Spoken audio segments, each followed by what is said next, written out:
ইনি একজন ইমানদার ব্যক্তি, যিনি ঘুষ খান অথচ ঘুষের টাকা আল্লাহর রাস্তায় দান করে দেন। ইনি একজন সৌভাগ্যবান পিতা, যার ছেলের লাখ টাকা ছাগলের কারণে কোটি টাকার সম্পদ হারিয়েছে।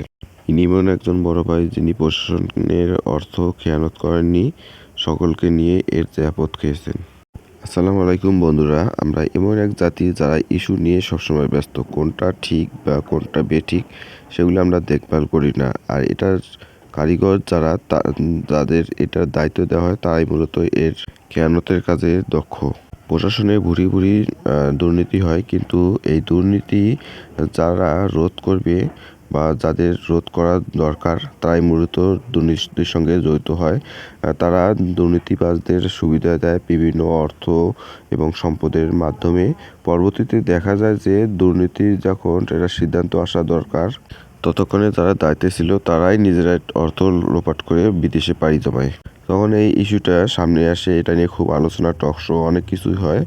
আবার এটা নিয়ে তদন্ত কমিটি গঠন করা হয়। পরবর্তীতে দেখা যায় আবার ওই তদন্ত কমিটি দুর্নীতিতে জড়িত। প্রশাসনের এইরকম হযবরল অবস্থার কারণে আবিদের মতো লোকেরা প্রশ্ন ফাঁস করার সুযোগ পায় এবং মতিউর রহমানের মতো লোকেরা অঢেল সম্পদ অর্জন করে এবং তাদের ছেলে লাখ টাকারও ছাগল এখানে কুরবানি দেওয়ার সুযোগ পায়। আর এখানে বেনজিরের মতো যারা প্রশাসনের কাজে নিয়োজিত, তারাও কোটি টাকা সম্পদ করে। আর সকল কিছুর দায়ভার হলো দুর্নীতিগ্রস্ত আমলাতন্ত্র।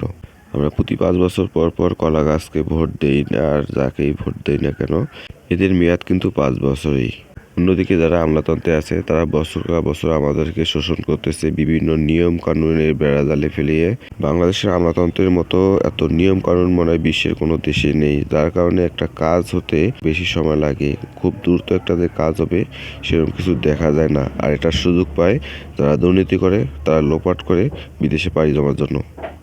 আর তাদের সংস্কারে কেউ কোনো উদ্যোগ গ্রহণ করে না, কোনো সরকার করে না, কেননা তাদের মেয়াদ 5 বছর, আর এরা তো আছে বছর কা বছর। কেউ যদি সংস্কারের উদ্যোগ নেয়, তখন সচিবালয়ের মতো আগুনের মতো ঘটনা ঘটায়।